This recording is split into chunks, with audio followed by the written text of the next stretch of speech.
What's up? Welcome to the Existential Stoic podcast. Do you stress out when things go wrong? Do you get derailed easily? Do you, just struggle to get anything done when things don't go your way? Well, today you're in luck because we're going to talk about how to handle when things go wrong. I'm Danny, everybody. Randy, what's up, Randy? Yeah, Danny. Are you good at handling things when they go wrong? When I finally get around to it.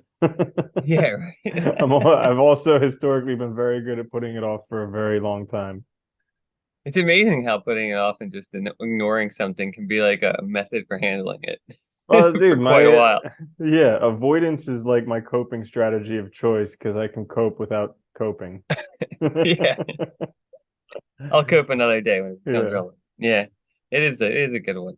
All right. Well, today we each have a few tips to help you when things go wrong, how to handle it. My first one is, remember that good is better than perfect. Because I think this is something that always messed me up is like, I can think back when I had deadlines due or when I was stressed about something or afraid about something, like I'd focus on like perfectionism and then, that would be another block in my way instead of just remembering that sometimes you just got to get something in.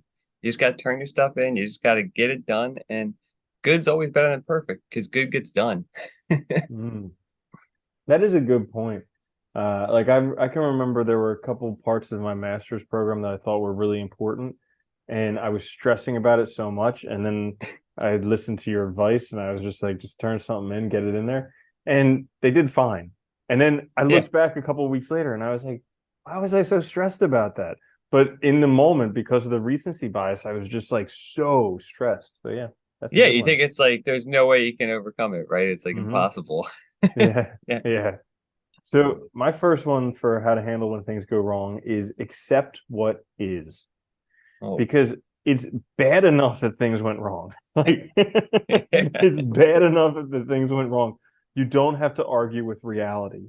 And I'm just saying this out of experience because this is all that I Yeah. do is argue with reality, try and change the past, try and make things right that I can't change. And it wastes so much emotional energy, so much mental energy. And once you just accept it, and that doesn't mean approve of what happened or endorse what Yeah. happened or be happy about what happened. That just means that this thing happened. Okay, it's Yeah. done.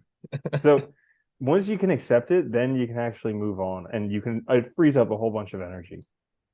Dude, that's such a good one too to keep in mind. And it's so hard to keep in mind when something's happening, but like, dude, we waste so much time on trying to argue with the facts of reality of what actually happened, rather than like you said. And I think that's the point. I think deep down we think for some reason that if we accept it, it means we like agree with it or we approve of it or whatever.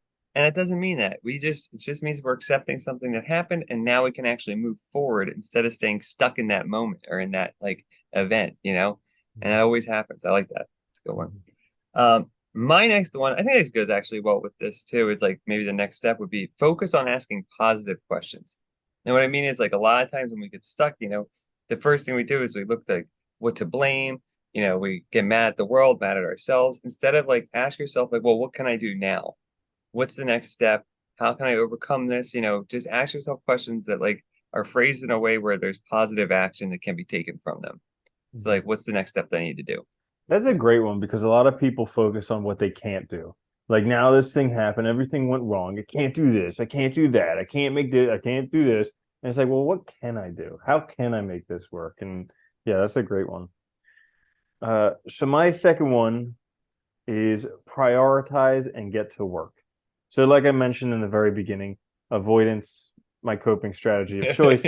I've avoided stuff for like years or decades, and Oh yeah. and then once I finally addressed it, gone. you know, but it's just like, it's one of these things that you're so scared of addressing, and so this thing prioritize and get to work. So like when things go wrong, sometimes you need to just like stop in order to figure out what's actually important, because you can't go run around with like a Yeah. chicken with your head off. So you have to like take some time to prioritize, figure out what's important, what needs to get done, what doesn't need to get done. And then you need to do the hard stuff and get to work. Like fix it, Yeah. make it work, make something work. And so yeah, that's my second one. No, it's a good one. It's funny too, because we focus so much on what we can't do that we never do anything. And like you said, I've done the same thing. I've avoided things for so long, carried around this weight on your shoulders, and then when you go dress it, it takes like 5 minutes to fix, and that weight's gone. And it's like, why didn't I do that 5 years ago?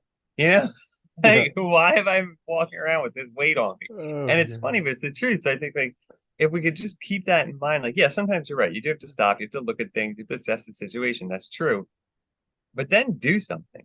Because I think Yeah. that's our biggest problem is all of us choose inaction rather than action. Like Hmm. everybody does, and it's like it just makes it worse for so long. Yeah.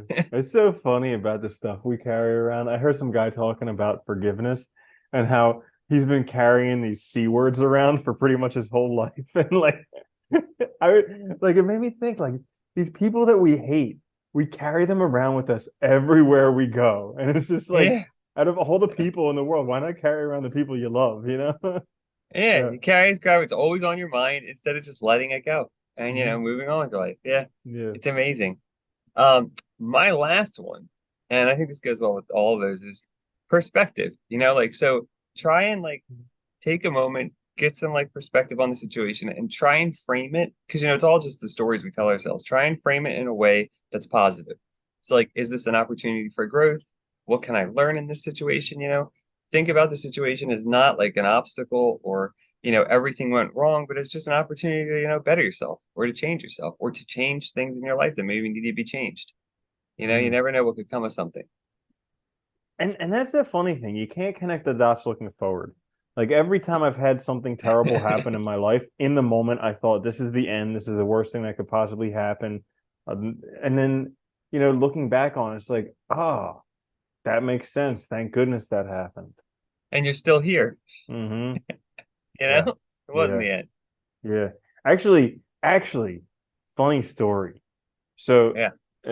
because we're keeping these really long, quick fixes. Uh, Yes, of course. so They're not quick anymore. Yeah, one of the most impactful moments of my childhood was coming in second place in the spelling bee in second grade. You And mentioned like, that before. yeah, I know. And so it made me feel like I'm not good enough. So I finally tracked down the person who came in first place and what they're doing. Oh, And you they're just did? yeah, and they're a kitchen manager at a local kitchen. And so like I look at it like that whole my whole life like feeling not good enough drove me to do all these things to where now I have this awesome life that I really love. And I'm like, yeah, pretty worth it, you know? Yeah. Well, that's the thing. You don't know how the dots are going to connect. And sometimes the little, like, seemingly littlest things can affect us in ways where it does push us to really better ourselves, and you can't deny that. So Hmm. I think there is something to it. Yeah. Yeah, that's a So good one. my last one for how to handle when things go wrong is be Oh, kind to yourself. yeah. And yeah, I got to take my own advice on this one because I am, man, my own worst critic when it comes to I a lot of know. stuff, especially when stuff goes wrong and oh, how could that happen? I should have done this, should have done that. I should have, yeah, all this stuff. So learning to be kind to yourself, have a little compassion for yourself, because sometimes life sucks and Yeah. it sucks for a lot of people. And so if you can just be kind to yourself, it's the best you can do. No, I do the same thing too. And you know what? When you're unkind to yourself, it doesn't help anything. It doesn't make the situation better. It doesn't advance you in any way. It doesn't make you want to get to work or get moving or change or fix the situation. It just makes it a pity party. And Hmm. like it's stupid. I mean, at the end of the day, it is. It's a waste of time and it's a waste of emotional energy and just energy in general. So yeah, remember to do that. It's hard to remember, but you can fix, you can catch yourself usually. At least you get better at it, I guess, over time. Hmm.